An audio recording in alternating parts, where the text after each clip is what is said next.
share away.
All right, folks, welcome in. This is Tres Winn, and I'm joined by Trace Green. We are here, this Chat 10 Sports, very first.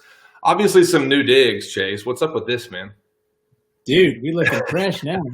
Yeah, for all those jumping in, obviously, this will probably be about an hour long like we usually do. We shoot to have some good conversation about our Tennessee Titans. Might cover some other teams, kind of look at some other schedules since they just released in the last half an hour. I'm surprised the Titans has already come out. It's exciting. I know there's been a couple breaking of traditions. We'll no longer be facing the Jaguars on Thursday Night Football, which everyone, huge snoozer of a game, but also it typically is just a. I'm glad to see the traditions breaking, but it is something that. Everybody, thank you so much for joining in. As you can see, we are presented by Parkway Poorhouse here in Chattanooga, Tennessee. Make sure and visit them right now. They're back open for curbside takeout. They're doing their full menu. And Chase and Zach couldn't get in here with us tonight, which is unfortunate. But we all know, and our guy Brian Hager as well, we know how beautiful that food is. And I am itching to get back down on the Parkway at the Poorhouse and enjoy some Montucket and some wings and fries. But folks, if you're in Chattanooga, Tennessee, make sure jump in there whenever you can. They're at parkwaypoorhouse.com. You can find all that you need there, their contact information, route, however you need to get there. If it's by Oregon Trail, if it's by Buggy and Stallions, jump on there. Get there. Yes, sir. But Chase, invite the folks to share the show for us, brother. Yeah, man. If you are on whatever platform we're on, the YouTubes, we feel young and spry because we're on that now. That's right. We're back on it, I would say. Share on Facebook, easy, click share, all the easy stuff. Retweet on Instagram on stories or wherever, and for Twitter as well. Also, find us on chat10sports.com. Hopefully, with things starting to pick back up, we'll have more stories and articles to write, and probably something coming out with the Titans schedule today. So just a lot of fun stuff. But as always, like us, subscribe, share, all the little buttons down at the bottom. That's right. Yeah, and just so you guys know, you're welcome to jump in. I know Jeff Harrison's already on there. Hit him with that 100. Really appreciate you being here. Thank you so much. Obviously, it's an exciting day. It's like Christmas, man. You get to know what your team's doing. You get to know who they're going to be facing. We will be deep diving into the Tennessee Titans schedule, which we've got right here. I'm going to throw it up on the graphic so the folks can see it. Nothing crazy to me outside of, obviously, the Broncos. We got a 9-10. I believe it's a double header on Monday Night Football. The Jaguars, week 2. The first 4 weeks, let's just break it down week by week, Chase, if you can see it. I'm not sure if you've got it up on your side. But Broncos, Jaguars, Vikings, and Steelers. And as we all know, the Broncos got better through the draft, got a lot faster for Drew Lock. Noah Fant's already there, and last year's game wasn't the greatest measuring stick because of how boring that first half was. A little bit of a transition with Marcus Mariota happening there that day. But it's on the road at Mile High. It'll be a lot of fun, obviously, to stay up. We will be at the Parkway Porthouse for all those that are in Chattanooga, Tennessee. Keep an eye on our events page at chat10sports.com/events. But obviously, coming back home with Duval, heading north on September 20th. Chase, is it basically a lock, in your opinion, that the Jaguars will be in fourth place in the AFC South? Yeah. With the Colts getting better, we know what the Texans will probably be, and I just think that we have Duval's number. So, yeah, it'd be really tough for – I don't see how they rise up unless Gardner Minshew just takes this amazing step. D.D. Westbrook becomes the all-time Jags leading receptions guy for a year. It's going to take way too much. Fournette, we know what he is. He's going to be a tough physical guy, but he's probably going to have 2 or 3 injuries. He's only going to play 10 to 12 games. It's just what he is. Yeah. I think that's almost a lock. Yeah. I agree, and I think just for the division, I think they're going to be the team that you don't want to lose to. The rivalry's still there. I think, as much dysfunctions that has been taking place in Jacksonville, I just think it's going to be, especially if the Titans can come out and continue the success they had later last year with the team run the ball, and obviously Tannehill being back. And I mean, the big red kind of kicker is if the big question mark, I should say right now, is if Clowney's on this team or not, because that's going to bolster a lot of folks' opinions regarding this team and what they are, kind of on a national, line or stage, I guess you could say, that they will be the team in the AFC South to beat. I know right now there's a lot of conversation between the Titans and the Colts, and even looking, I'd like to get the Colts schedule pulled up here for us, but it's something to me that you're going to see. Phil Rivers, I know a lot of people, and I've said this, a lot of people are sleeping on Phil Rivers being typical, interception guy. But at the same time, that team is not a bad team with obviously one of the better offensive lines in the AFC South, but also just being able to run the ball. Michael Pittman Jr. out of USC was who they brought in. And it's something to me that I don't want to overlook the division because of last year. I don't think anyone's necessarily doing that. But at the same time, the Colts, I think some people are sleeping on the Colts. But outside of that, I'm going to actually get it pulled up here for the Texans schedules as well to see what they're facing. But let's see, Vikings and Steelers in the first quarter, the last 2 games of the week 3 and 4.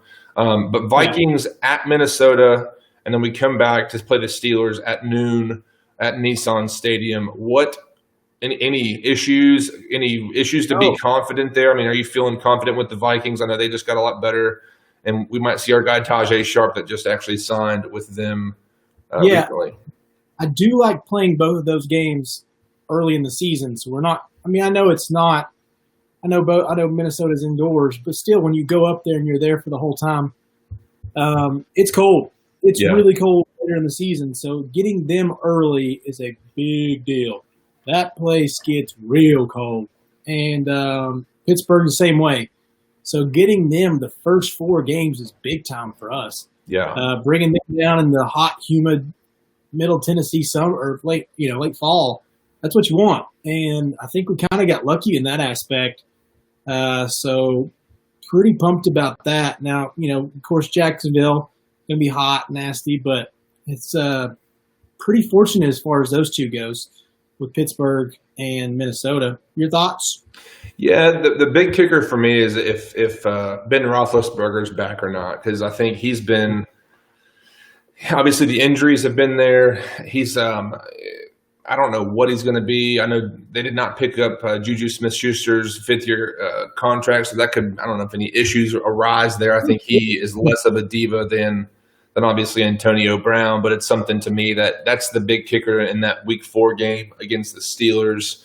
But that'll be – I think the Steelers, especially in that division, they're going to be at the top. I think. I just again all kind of contingencies and reasons to believe that kind of hanging on the outcome of Ben Roethlisberger's health. But I think the Vikings are one of those teams that they can put it together. They can, be a threat. But to me, like you said, I mean, I know a lot of people that are talking, a lot of friends, especially here in Chattanooga, that are talking about going up to visit and tailgate. I know Two-Tone Blue Nation, I think, is going to Green Bay later in the season, and they might have other plans. But I know the Tennessee Titans fan nation is going to be traveling. It'll be a lot of fun to see. But, I mean, again, I think that first 4 weeks, if we can go through, and I got it pulled back up here, I think week 1 is going to be huge. And obviously,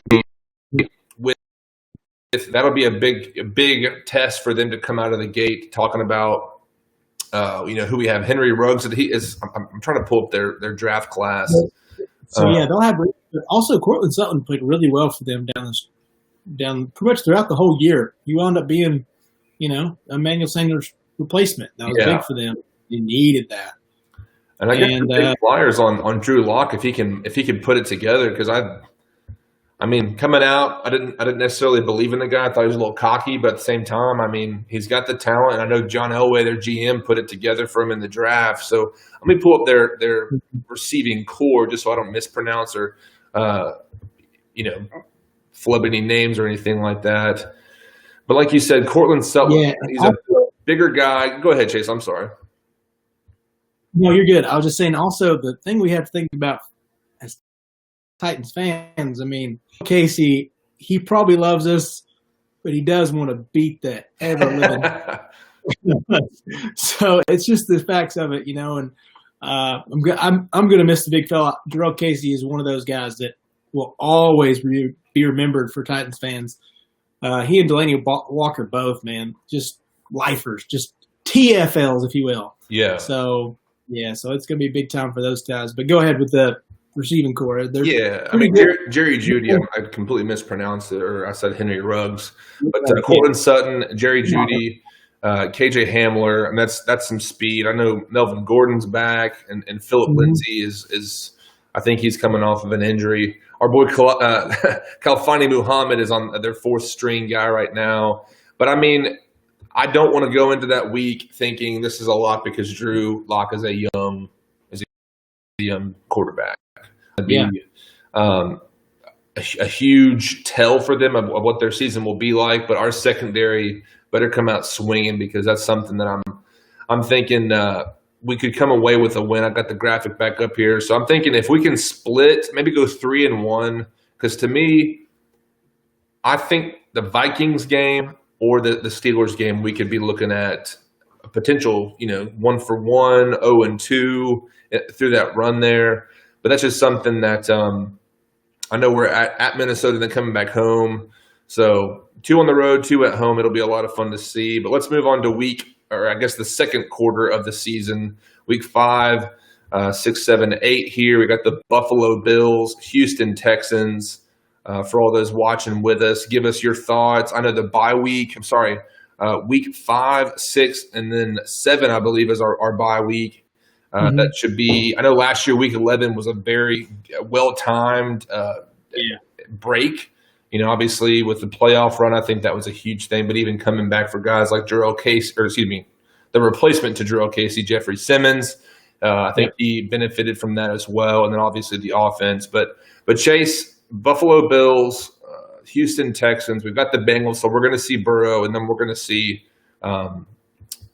Mitch Trubisky, the current quarterback as of today for the Chicago Bears. That'll be something that'll be interesting to see. But what do you think about that split right there? Again, let's break that down. Any concerns there for you, brother?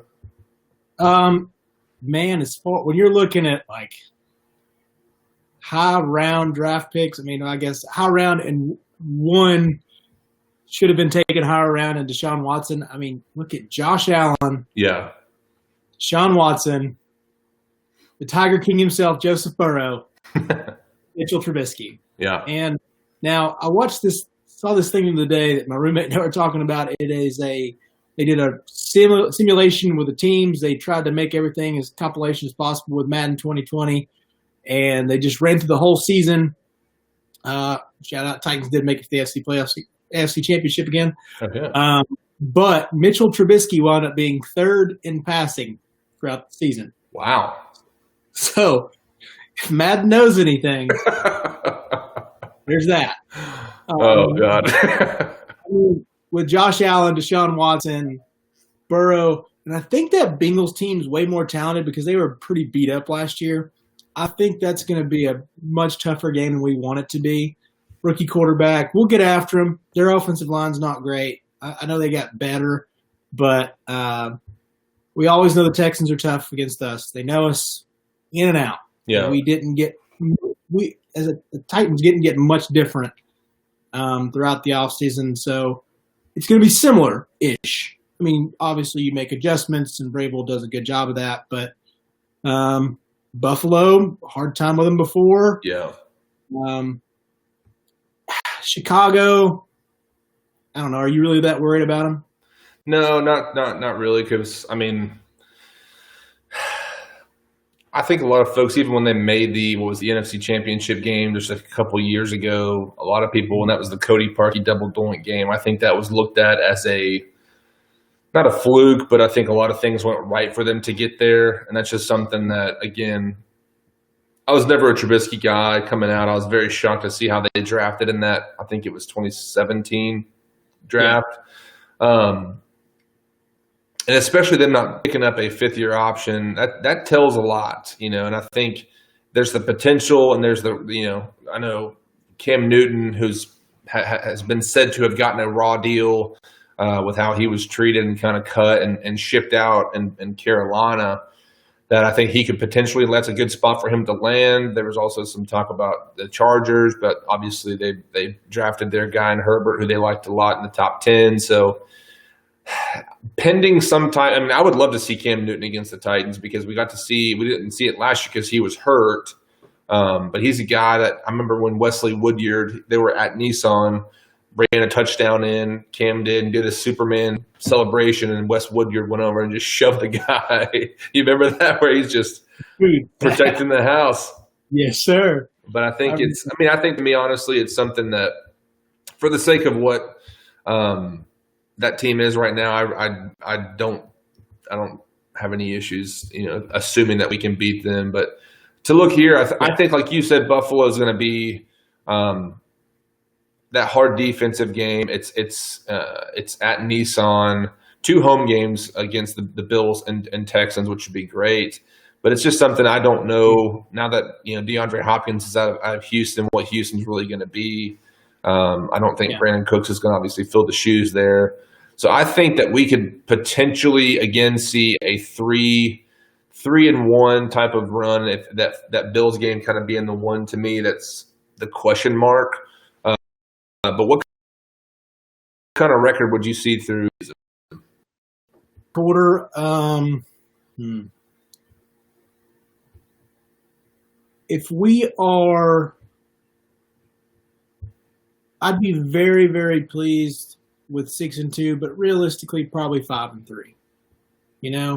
Looking through, I say ugly, but probably a decent game, decently close game, I should say, with Denver. Think we get Duval. At Minnesota is gonna be pretty tough. I'll say an L there. I'm confident. Think we win against Pittsburgh. Tough game versus the Bills, but I'm going to say a win there. And Texans sneak one out. I always kind of have that feeling, especially even with that Texans team, you're going to split. Mm-hmm. It's just that it's how I used to look at Jacksonville with us, Yeah. But I think I'm going to go the away winners on both on that one for Tennessee this year, but take an L there. Bengals is kind of my 50-50, being at Cincinnati. Who knows you're looking at John Ross and who's the Florida receiver they've got? Tyler Boyd and Green with Joseph Burrow. And then I think we get one at Chicago. So that Cincinnati game's the one that I'm kind of questioning because I'm surprised, man. I know it's weird. And it's like if we can't put enough points, kind of figured it out at that point. 8 games in or 9 games in, I guess, to be for them. It could be tough, man. Like AJ Green's going to be a handful for our guys. He's a tough matchup for anybody, but especially the cornerbacks that the Titans have. Yeah. So we'll see. I'm honestly at the point right now that if they went 6-2 or 5-3, through 8 games, I'd be ecstatic. And I think that third quarter we got Colts, Ravens, back to the Colts. And then nice to see the Ravens at home. I always like playing them. Well, 2 years ago, and probably one of the ugliest games I've watched. And aside from that Miami game, that was like brutal. But I think Colts at Nissan again. We got another home game against the Ravens, and then we're going to Lucas Oil, and then back home for the Browns. I like that stretch. This is, to me, and I know people have said this a lot, this is kind of the chunk of the season where you're really getting to know what your team is. And I think it's a really good test for them. I think, I know you're on – it's the Ohio teams for us, man. I know you're on the Bengals thinking they could surprise some people. I think with Stefanski, I don't want to miss a name because the people on ESPN have been doing it all week. But Stefanski, I think they had a lot of picks this year in the draft. But I think the Browns could really – surprise some people and finally kind of get some things going because they've got just so much talent on that team. And I know even Joe Thomas came out today for the Browns talking about, it being a do or die year for Baker Mayfield. And I'm not a guy that's a Baker hater. I just am not necessarily a Baker believer for the sake of what he's been, how he's handled himself. And I'm okay to see him not fail, but just not convinced. And I mean, I'm either way, honestly, just don't do it against the Titans because last year's opener against the Browns was to everybody, I think, a massive shocker. I wish it had happened later in the season, but I think that kind of complicated the transition from Marcus Mariota. But Colts, Ravens, Colts again, and then Browns. What do you think, man? Man, I'm going to be honest. If you get out of that 2-2, you're doing right. That's right. Because I know the Browns are whatever, but the Tennessee Titans embarrassed them last year. Yeah. Weren't they AFC champs by a large margin for, as far as media picks go, people were like, yeah. Oh, they were Super Bowl champs, dude. That was the favor for, a lot of – I'm trying to think of name. I'm naming names over here. Last season was one of the weirdest seasons for the Titans, obviously, but I think for a lot of teams. But Ravens, that's a revenge game for them. We know how that goes. Colts are going to be better, man. I don't like that, but they're going to be better. 2-2,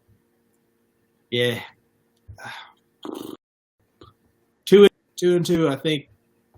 We get one of the Colts games. I just think that Ravens game is going to be very tough. Yeah. I think the Titans are not going to be in it as much as Baltimore. Baltimore's going to want to win that one. So then I'd say the Browns on December 6th. Yeah, the Ravens to me are probably even more than the Chiefs right now. They're probably the scariest team in the AFC for me because they got better on the interior defensive line with Calais Campbell going up there. I need to pull up their entire draft class because I remember they had probably my favorite class was the Miami Dolphins because I feel like their offseason has been just poetic for them as far as bouncing back from a really rough stint. They're a team I would like to see, obviously, an old school powerhouse I could see getting back on the boat and having some success. But right now their roster, let's see their rookie class.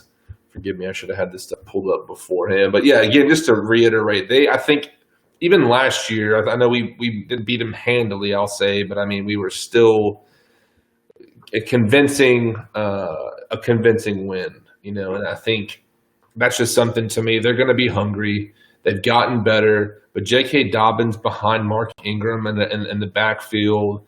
Marquise Brown, Snead, a lot of good. They're already good. I think the biggest hole for them right now is filling. And I know they got DJ Fluker, but Yonda retiring, which I didn't think anybody saw that happening. But Patrick Queen, fast linebacker out of LSU. Yeah. Matt Judon, I know they got Derek Wolfe, and they're already. I mean, Brandon Williams was already that guy that was stuff in the middle. So it'll be interesting. And of course, God be with him. Earl Thomas had a rough last 48 hours, but that's going to be a tough match. Yeah. What are you doing? No judgment, because I think everybody can do their own thing. But yeah, I agree with you, man. If they can get through that stint and go 2-2 and get to a 7-4, or 7-5, that would be great. And I think if it's going to happen, if we can get one of the games, split the series there with the Colts, I'd love to see, man. I just, of the historic teams that I love to watch the Titans beat, it's the Ravens. Just because of the historic rivalry there. Obviously the Colts, but the Browns, I think will beat the Browns pretty handily, just because they could not stop our offense before it became a historically good offense last year, with Tannehill taking over in the play action.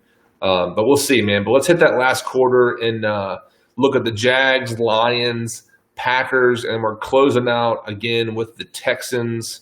Or I guess not again, but they were a late season matchup last year. I think this is that third quarter is going to be pretty difficult. But what stands out to you in that last stretch through the 2020 season? Green Bay, December 27th is going to be miserable. Yeah. Oh, that's going to be so. That's at Lambeau. Yeah. It's at Lambeau. At Lambeau. Night 7:20 Central. Oh goodness, can you even imagine how cold that game is going to be?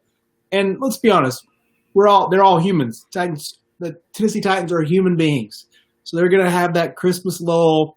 You probably will slow down. You're probably not pumped up. You go to practice on Christmas Eve, and it's just slow. And I don't know how they operate that week. I guess they would probably give them Christmas Eve because it'd be 3 or 4 days before, then they travel. Yeah. So you're probably looking at maybe Christmas morning. So a lot of them are dads. They're probably going to be putting together Barbie houses and things like that the night before, or trying to do something fun. These guys got money and they're doing well for themselves. So everything's going to be lackadaisical. It's not like you're going to get out of shape in 1 week. But I don't know, man. I've done some damage before. That's very true. I know quarantine life has not been great for you. I had thick and thin on my mind, but I can only imagine how these guys feel. Probably mom comes into town and fix some extra help and food, and it's a little slow. And then you got to travel to the Great White North. And I've not quite been up to Green Bay, but I have been to Minnesota in January. And ouch, yeah, that's going to be terrifying outside. Rough. But you're going to be on the wall, man. You might as well say hi to Jon Snow when you get up there. You might as well say hi to Jon Snow. You remember Tom Coughlin's cheeks went red, and I mean that was the New York Giants. Coughlin versus McCarthy. I think it was at Lambeau. I know it was at Lambeau, but I mean that's what I'm thinking and envisioning for this game, of just a brutal run the ball.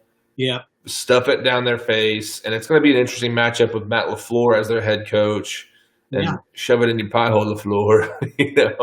But yeah, some of the matchups like you talked about with Jarrell Casey, that primetime game is a 9-10 doubleheader.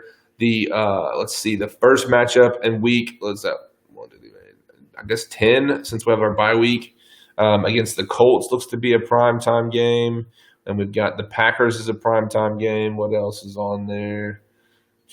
Everything else looks to be noon. So it's 3 primetime games. And like we said at the very beginning, I'm happy to see that we're not playing the Jaguars on primetime, because it's just a snoozer of a game. We got some good ones.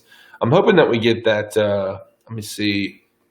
I'm hoping one of those November 12th or the Packers game is going to be Sunday Night Football, because that's probably my favorite broadcast, even if it's Tony Romo and Jim Nantz jumping in there. But it'll be a lot of fun to see. But I know, Chase, we have not talked since we haven't talked Titans together in a little while because of the COVID-19 situation. But give me your thoughts. I know we're kind of spitballing here, but kind of give me your recap and your thoughts on the Titans offseason, their draft, and maybe we can chew on some things there. Yeah. I enjoyed their picks in the draft. I thought those were moves that we've made that made little things. It's not, for cornerbacks and things like that, they're not the sexiest pick, but they're not unsexy as well. I thought we got a really good steal with LSU cornerback. I'm just losing my brain here. Christian Fulton. So we needed that depth. We added depth with Joseph. So the cornerback spot was something I was a little worried about. Especially with losing Logan, which we found out happened for good yesterday. Yeah. But he put a bow on that one. Yeah. And which we all saw coming, and that's fine. So the business, he was cool. He was awesome for the city. I know Teron, our boy Teron Davenport, he really liked Logan. He always talked about how great of a leader he was. Yeah. And he was great inside the community, and I'm sure he'll be around. He's another person that probably really likes his city. He made a little bit of a home. And I don't know. I thought it was a pretty solid offseason. It's not drastic measures, but very solid, much needed depth. And we've got a lot of big contracts coming up. So a lot to see. Next year is going to be a lot of numbers on paychecks. Yeah, and that was something that I know recently. Obviously, Corey Davis not getting the 5th-year option pickup, which I'm not surprised by. I don't think anybody's really surprised by seeing what he was going for, like $15 million in 2021. I'm comfortable with it because the 2021 draft, and also I'm trying to think of other receivers that will be out there and available for pickup. But there's quite a few options there. I'm not gonna lie. I might have said it a couple weeks ago. I think I did I went solo and went live and talked a little bit as far as drafts, but for a bit there during the actual draft, Isaiah Wilson came off the board. I did not necessarily love the pick. I wasn't taken aback by it. I wasn't, heartbroken by it. It was just like, okay, it fills the Conklin, role. But my favorite pick in this entire draft, and I know a lot of guys that have said this, but Darrington Evans, again, I'm not a huge running backs guy. I'm never going to be that guy, especially or as long as the NFL is the way that it is right now. Yeah. But as good as Derrick Henry was, and I want to word this correctly because I don't want people to twist my words and say, "Oh, Trey just hates Derrick Henry." I think Dion Lewis was so bad that he made as good as Henry was in 2019, excuse me. I think having a second, kind of a 1-2 punch, and people were calling him thunder and lightning or, whatever you want to call him, having a contrast in styles where you're not getting, a scat back shifty, fall forward for 3 yards and that's, you're punting. I think Evans has the ability to come in. Obviously, there's always the routine. They'll play some special teams, but obviously he can bring some things out, bring some things out and make it happen. That's just something. Probably my favorite pick that stuck out. Feeling Fulton in the second round was a shock. I was starting to wonder if something was wrong with him. But of all the picks that we got, Evans and do Is what? Is that bad? I always assume that. Like whenever a team falls, you're like, I'm like, I went online, I was like, Christian Fulton drugs, It's like, what did he do? Did he have a problem? Well, I don't know if it was him. It was the piss story. Tests or what? Was it Christian Fulton? Yeah. Okay. He missed the season, I think. I mean, like Laramie Tunsil, dude. He put him in a gas mask and take an inhale, and now he's the highest paid offensive tackle in the league because he's played well and he held his value. That's the kind of stuff I know, test and piss test and HGH or whatever, like Lawan got the Osterine test last year. And I'm not condoning any type of steroid use, but when it comes to, it's a test. And I think from what I recall, Fulton was pretty open about it, just saying, look, here's what happened. I was trying to get this out of my system for who knows what reason. If he's smoking weed, some guys are theorizing that he was trying to flush out his system. And then my thing is guys and this is a whole different tangent of a story, but just to say the use of marijuana or whatever happens there, and it looks questionable.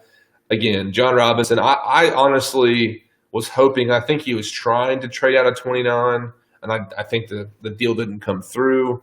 But yeah, let's see here. Jonathan Blaisdon comes in. J-Rob has a knack for picking in the second round. That's something that a lot of folks we're kind of taking a shot at J-Rob, but at the same time, if he whiffs on Christian Fulton in the second round, that's a Christian Fulton thing, not a J-Rob thing. You know what I'm saying? And of course, we got our guy out of Hawaii. Titans have to have a Hawaiian quarterback on the roster at the new minute. Yeah, but Cole McDonald, I don't know if you've of his tape or his highlights. I think he's got some good starting points, if you will. I mean, I think he's got the bones, because we're looking at the last 7th round quarterback taken by the Titans. Old Luke Falk that was cut and went to the Jets and just looked terrible. With Colton, I'm not going to lie to you. There was a couple times where I had I guess I'm going to stay up and watch this game. Hawaii's on at 11 p.m. or midnight, and you're just trying to fall asleep on a Saturday. Or honestly, I came home from watching a game in a bar, and Hawaii's on it. Yeah. 1:30 still.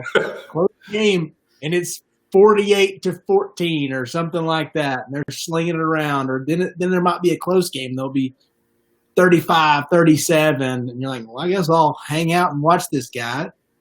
Like you said, he's got good starting points. And the Titans love their Hawaiian quarterback. And he grew up idolizing Marcus. Yeah. He said that first interview.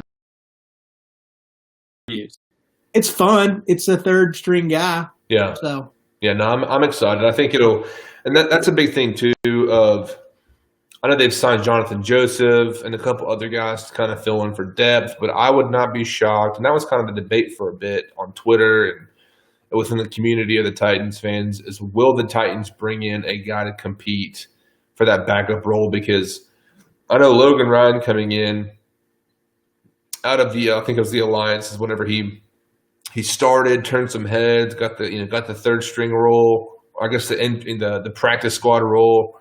And if he's impressed that much to go in there, again, the cliche is, trusting J-Rob and Vrabel and what they're doing. But in all reality, I cannot sit here and say, and maybe if you're watching with us right now, let us know in the comments, but it's one of those things, are you confident in the guy if Tannehill goes down? Because Blaine Gabbert, Matt Castle, so many times that we've seen the starter go down and the offense changes. Obviously, with Tannehill coming in last year, that was the first time we've seen a backup come in, obviously taking the role and doing a whole lot more than that. But that's just something that we are, I guess I'll say for myself, not we. I'm still very reluctant to put my confidence in Logan Ryan just because we hear the team likes him. Yeah. I can't say it. No, I can't say I like it. We have a lot of good guys in the Titans, so that's always a tough. Maybe there's leadership aspects out of that. To trust thing, we are a run heavy offense, but when you don't even have the option to pass, if that's the case, I don't know his game, so I can't really comment on the fact if he can really play in the NFL. Just from what I know from stories and little clips here and there, that's it. That's all I know. Yeah. What we have in that game. So is it a factor? Yeah. It's a leadership quality. People like him. People are going to – we've seen it before with Marcus. Guys for that dude. And it happened. And people – there were games where if they didn't like Marcus so much, they probably wouldn't have won or Yeah. played as well. So there's that aspect of it. I mean, right now, do you think it's their best option, or I don't know? Is there anybody on the market that would be worth it? I mean, I guess you have to bring somebody out of retirement or find some rando. Yeah, that's what I'm looking up right now is just to see. Obviously, there's been a lot of quarterbacks signed, and that's something that it's slim pickings, to be honest, because obviously we talked about Cam Newton. There's always guys like Josh McCown, Flacco's still out there, Drew Stanton. He might, Mike Glennon. There's some guys. Deshaun Kaiser just got cut. Bortles is out there. Cody That could be Kessler. a basketball team. All those dudes are like 6'5". Yeah, Mike Glennon playing that 5 spot down low. I mean, Flacco 6'6". yeah, that's just something I'm thinking through. That if you brought one of those guys in, I think it is an upgrade over Logan Woodside and Cole McDonald. We all love the guy, but we really don't know. And he's reworking the mechanics of his throwing motion, so we'll see. We know that's always kind of a big if, but I know a lot of guys have also done it and done it well. But I'm thinking you could land a guy like Mike Glennon, Simeon, Drew Stanton. I don't know what Matt Moore. Obviously, the relationship between Tannehill and Matt Moore can be good, in the familiarity area, I guess you could say. But that's just something that I would like to see them upgrade that position. And obviously, like we've talked about with Clowney, if Clowney is coming, it's time. I'm gonna just, I don't know, man. We'll be at Parkway Poorhouse and just enjoying ourselves in celebration. I'm gonna get wing drunk. Yes, yeah, dude. Well, cool, man. I know we've been on here for about 40 some minutes, but I think we've gone through. I'm confident just to pull this thing back up and kind of close it out as far as the Titans 2020 schedule. Looking through. I think we're looking at obviously the goal right now for the Titans is to win the division, potentially get some home playoff games or better. If they had a bye, that would be fantastic. But I think I understand. I know we talked prior to going on air that Warren Sharp on Twitter, and I can try and pull it up here. I believe he had the Titans at second over. They were saying as far as just teams. And I know they had the teams released for a while now, but that's just something that it's exciting to see. I know a lot of those teams. I know the Patriots of old, obviously, looking at the Jets, what they've been, the Dolphins, what they've been. The Bills have really been recently the only threat for the Patriots to really have a problem. I don't say that this division is bad or trash or anything like that. Because I think the Texans are still going to surprise people as long as Deshaun Watson, J.J. Watt, Whitney Merciless, if he's still around. I feel like he's been terrorizing the Titans for 2 decades. He's been here forever. But I'm excited to see what the 2020 season holds for the Titans. But elsewhere, the Dolphins, obviously Tua is, we're number one. That's something that I think he looks fantastic in. I'm not usually a single digit, number one guy, but I think he did great. But yeah, just closing this thing out, Chase, any last thoughts? I mean, as far as schedule for the Titans, I know we discussed it in full, but are you confident? Are you feeling good about it? Are you concerned? I'm pretty confident. I don't feel like it's as easy as they made it sound, but maybe so. I do think the Texans team is going to be a little bit better. There's a lot of speed. There's a lot of speed at that wide receiver position. I don't think they have DeAndre Hopkins, obviously, anymore. Congrats to you, Arizona.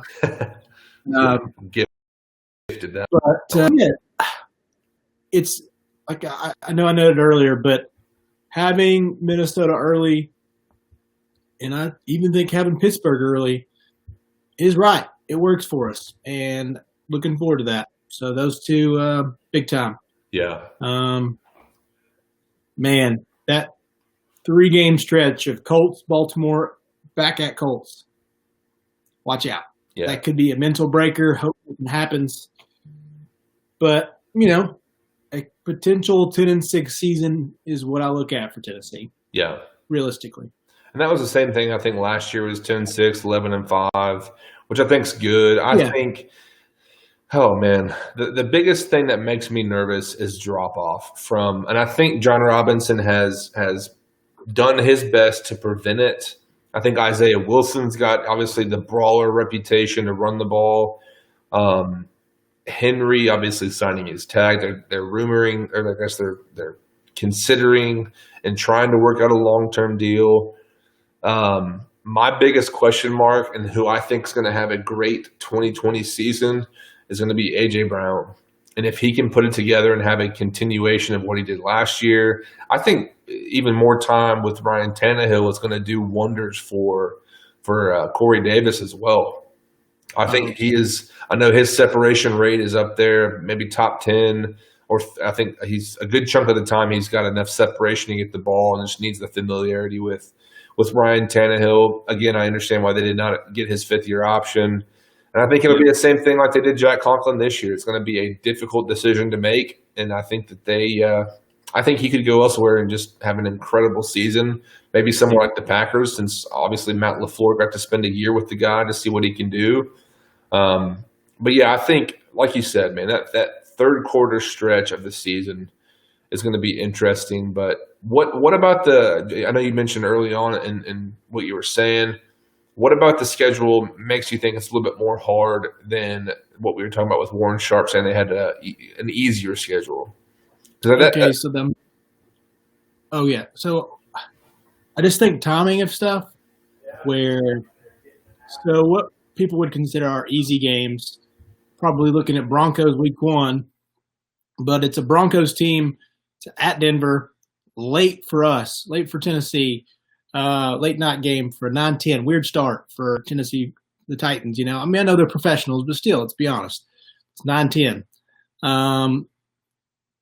Mile High is going to be rocking. It's going to be different. Conditioning's different, that hype.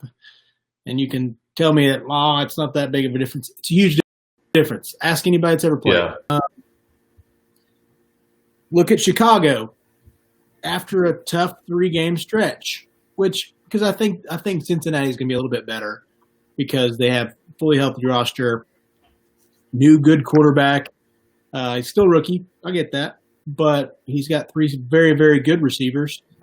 And then so Chicago comes off another 3-game tough stretch. And then with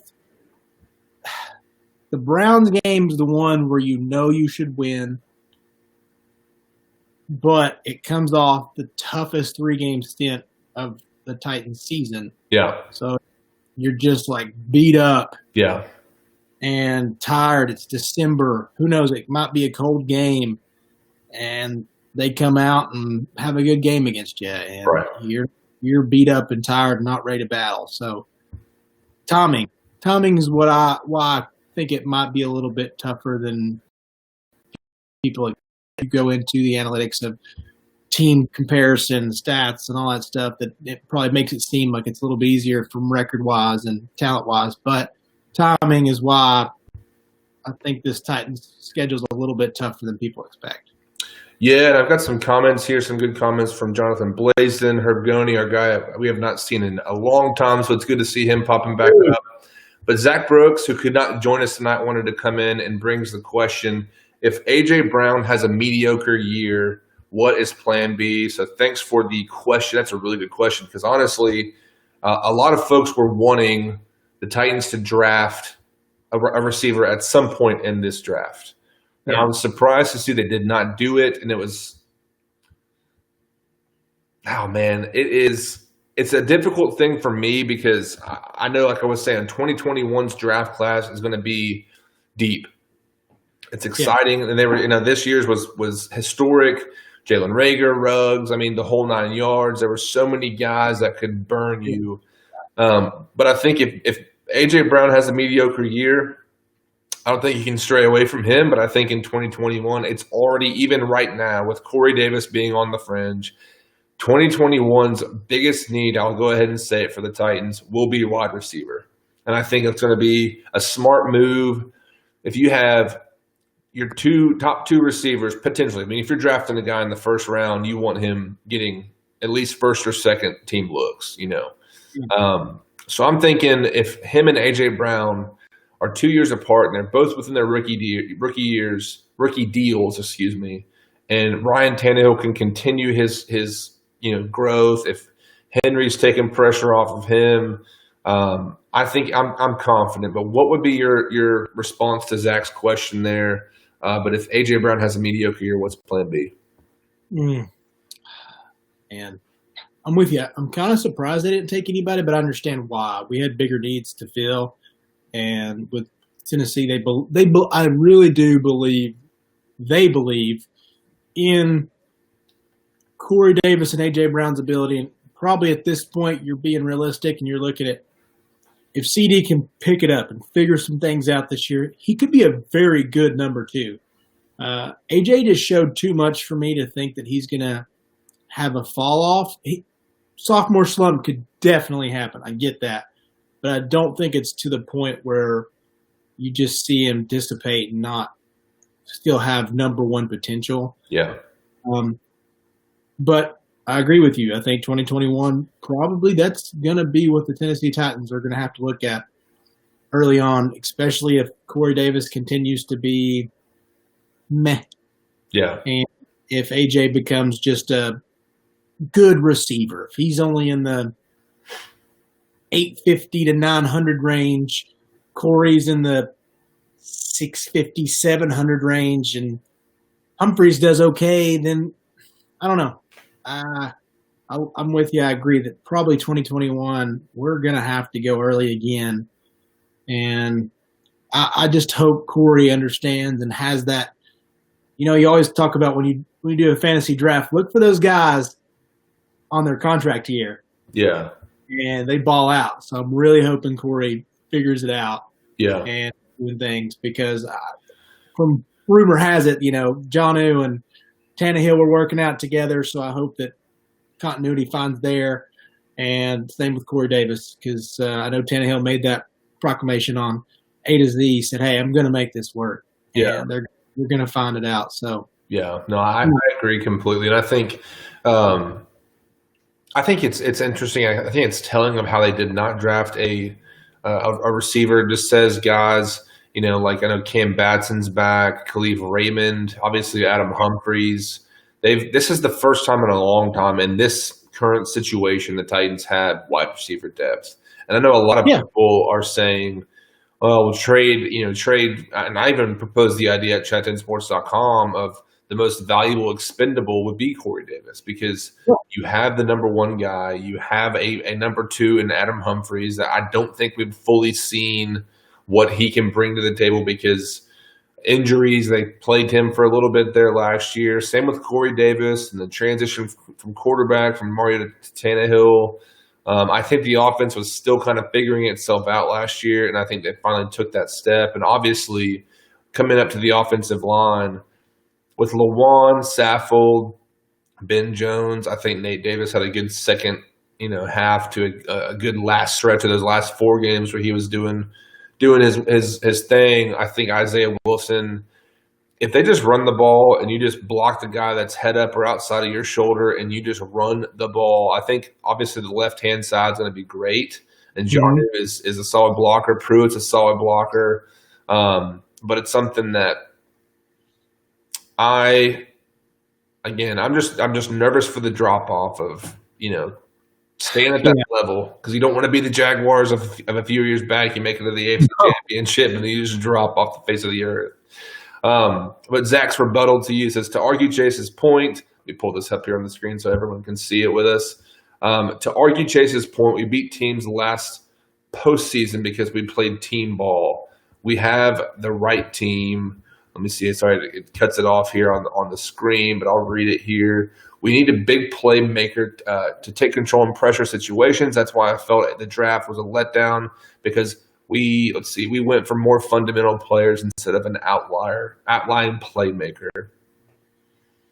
I think it's a difficult time. It's a difficult time to do that because you're just trying to maintain. But I get Zach's point. I have to say he's wrong. I totally understand it. He's wrong. Go for it. If he's wrong, tell him. I just like to tell he's wrong. Sit down. No, I think it's a good. I agree. I know a lot of people were talking about Jalen Reagor late in the first round, which he would be a burner that you could put out there. And I mean, again, the play action like we saw with Khalif Raymond in Baltimore in the postseason, just that was beautiful. I think he is potentially the that do a lot of things. Debo Samuel, wide receiver. You know, where they do a lot of things. I think Raymond. Yeah, Khalif's got that potential where he's got that kind of speed and quickness. Where just get him the ball, wide receiver screens. I think this offense has potential to be pretty crafty. Mm-hmm. I think AJ and Corey both have times to show they can be a big playmaker. And I really hope, because Corey's raw physical abilities are big play guys. And I know that's something to talk about. He's got it, but has he shown it? No, he really hasn't. Not many times, a few times. The Eagles game, he was the one that went up and got the game-winning touchdown. He had 135-plus yards, big game. I do think he has that talent. I think AJ's got that talent. We've seen it, man. AJ doesn't. I think AJ's so smooth that he probably doesn't look as electric as he actually is. But then you watch some of these highlight reels, he breaks ankles, man. Yeah. In open field. And I do think we have big playability. And I think I cannot think today. What's the running back we just drafted at App State? Darrington Evans. Yeah, Aaron Evans. That dude's going to be really good. Yeah, some of his highlights are just making my mouth water because – and he doesn't turn the ball over. Yeah. He went like quite a few hundred touches without fumbling. 450 plus. 450. 450 plus. Wow. Without a fumble. Knock on wood. I know we're going to talk about it. It's going to happen where he's like lining up week one and he fumbles the ball. But good comment here. Good comment here from our guy. Let's see. Sean Flynn. Sorry, I think we're on a little bit of a delay here. But Sean Flynn says right side will now be Nate Davis and Isaiah Wilson. Pretty worried about that. That was one of my thoughts going into the draft of thinking you got to understand what you're working with. Obviously, I think and our guy Brandon Hinman comes in. I should be on there with you guys, brother. I think we're maxed out at 2, Brandon. So we'll have to see if we can get you one week. Brandon, if you saw what happens when we get more than 2. Yeah, it goes sideways real quick. No, but Sean's comment, I think it's a really good. It's a sound thought. I think it's a great topic to bring up because the right hand side of the offensive line, that will be the side I'll be watching in the first 3 weeks to see what we're really working with. But here's what you got. You got 2 maulers. This offensive line, he's at, 350 right now with Isaiah Wilson. I know Nate Davis has reworked his stance. And I think people remember the bad times more than they want to remember and recall the good times. Because, again, I think for a while there on Pro Football Focus, Nate Davis had like a 30 for a grade. It's like Tommy Boy when Chris Farley's driving on the highway and he goes, "Sir, do you have any idea how fast you were going?" "No, 70, 75, 80. You were going 7. You were going 7 miles an hour. And I just think it's one of those things that Nate, obviously being from Charlotte, that's why I think a guy like Isaiah Wilson, he's faced some of the best guys in the SEC. He's been in one of the better programs in the SEC or in the country, which is not even arguably, it is the best conference in the country. But what do you think about Sean's comment? I think it is exactly what everyone's thinking. He just kind of put it out and playing there for everybody. Yeah, I totally agree with Sean. Very valid point because it's like it's the spotlight because you're worried.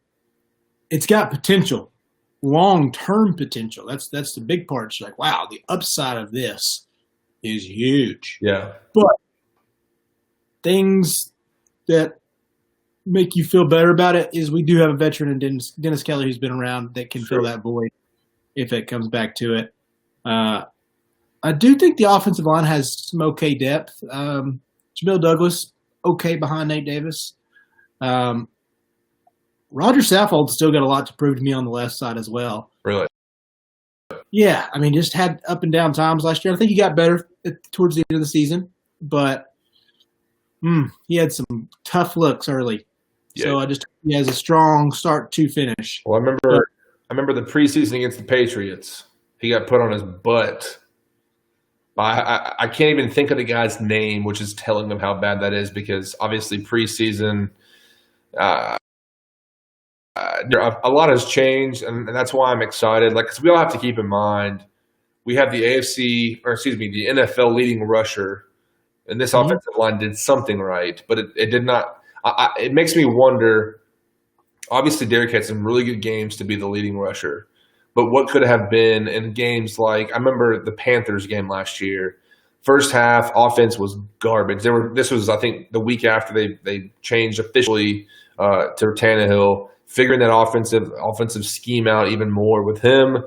But the first play or the first drive of the second half in that Panthers game, they ran that ball straight down the field and ran the ball. And I'm thinking, Art, what would we have in this team if you had been doing this from week one? Because even some of those bigger plays that Henry had, like against the Browns, 75-yard screen was fantastic. Yeah. It was great.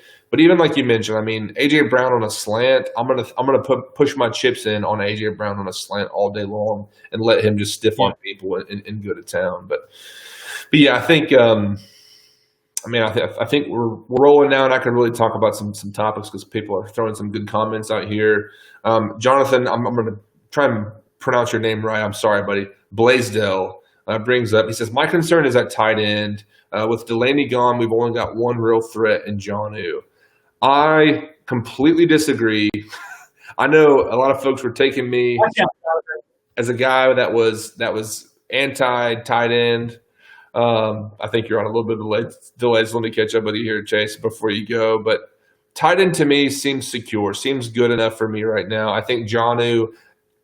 I think Vrabel, and I think I said it last week or last time I was on live for Titans Talk. Was Vrabel and J-Rob pride themselves not on project players, but developing players into the best they can be. And Jonnu has been an example of that. Jayon Brown's been an example of that. And I think a guy like Ferks or like Michael Pruitt, all guys who are capable of making their blocks and getting open whenever it counts, that's just something that could they use a big guy like a Anthony Fasano or a Craig Stevens to lay some mean blocks for sure, but maybe I'm pretty comfy at tight end. What about you, Chase? I'm with you. I think Jonnu's really making steps to be a big time number one. Mm-hmm. Maybe not to Gronk status or Kittle or Kelsey, but he can be a very good number one. We saw that in throughout the playoffs. He had big games. He had really good games and big catches, and I think he's on his way to becoming a big time number one receiver. He was fine. It's a good place to be if you want to count. Kelsey and I think Kelsey and Kittle are just on a whole different level. But in that second, third tier, that's where Jonnu could fall. I'm with you. I think Ferkshire's 1 year deal, solid. I think he can be pretty good. Pruitt, good blocker, had some catches for us at times, but they worked. I'm with you. I don't think tight end's that bad because I really do think Jonnu can make the next leap. And it sounds like we all love these little stories, especially right now. But Jonnu working with Tannehill throughout this quarantine, you love to hear it. You want to see it. Really hope it works out because Jonnu's got physical tools that make him look like just a gigantic wide receiver at times. You're like, right. Yeah, that big, move that fast, right? Well, I mean, even last year, I think it was the Buccaneers game where he lined up in the backfield and took 40 yards, and it's like the dude's got talent and got ability. And we'll close this thing out here shortly, but I did want to squeeze in one last comment from our guy Herb Goney coming in and saying, "May I ask who's going to be the blitzing corner since Ryan left?"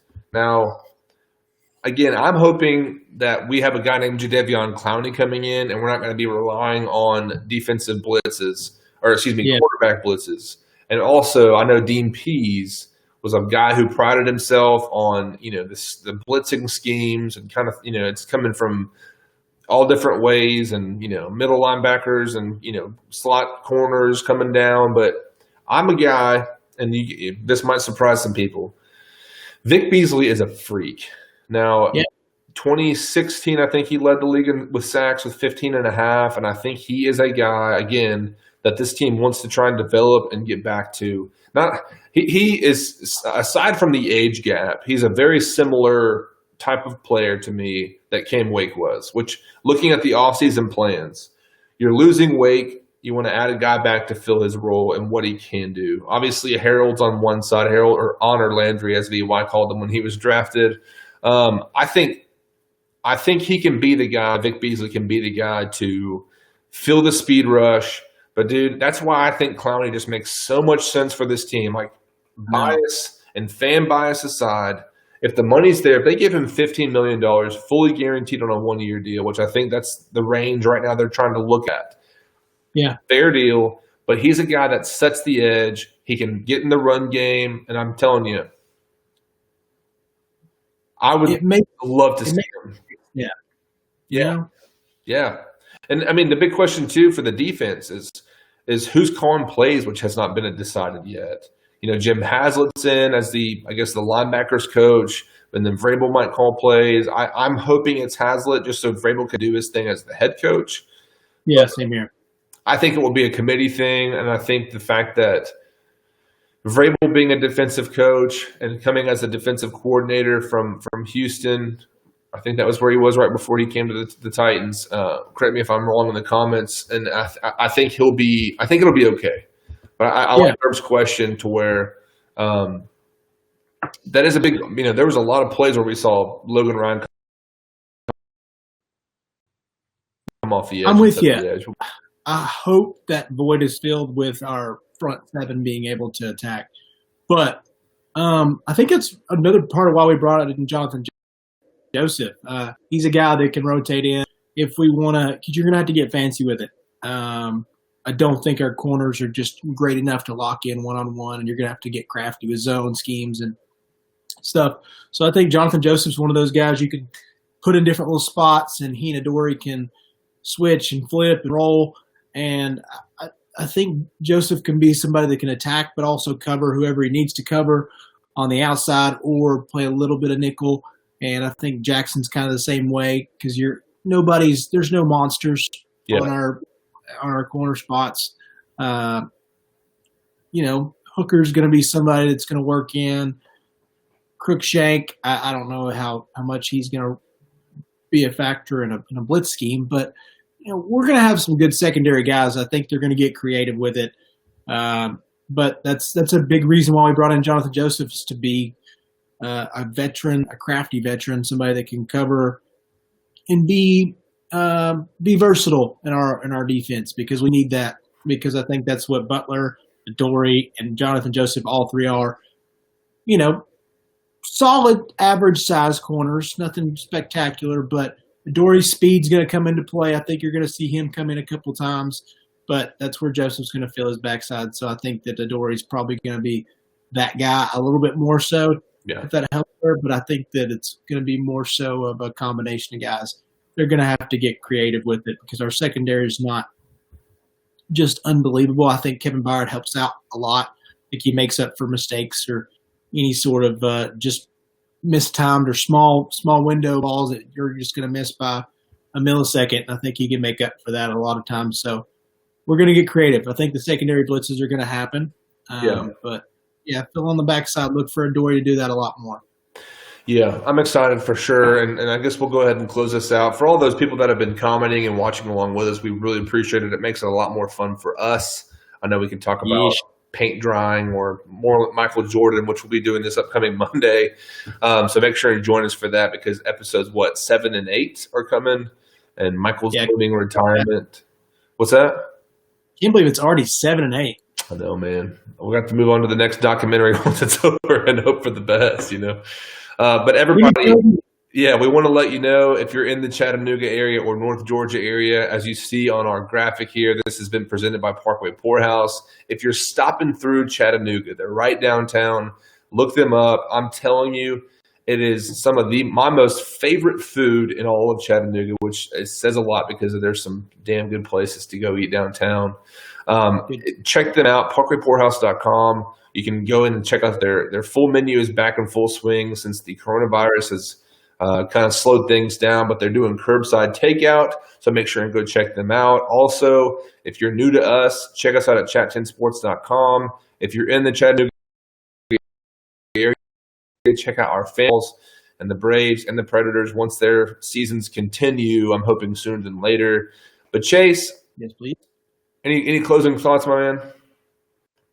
Man, I know it's little things, but it was really nice to see a 2020 schedule get put up. Dude, especially right now. Especially right now. Especially right now. What are your closing thoughts, Mr. Winn? Yeah, I agree. I mean, I think we can all see the light at the end of the tunnel with COVID-19 and the quarantine, and it's nice. I know today was a little bit chillier outside, but heading into summertime, I'm hoping hope the pools are open. I'm hoping it's all there because it seems to be getting back to the new normal, as we've been saying. But yeah, guys, let's go ahead and cap this off. I just realized, by the way, Chase, I know we're still live here, but our title, I did not update the title. It just said test. So that might be why it was a little bit slower of an evening, but we're learning. Nailed it. Whiffed it. I'm sure Zach Brooks will love that. I'll just go ahead and set him up to keep it on. Yes.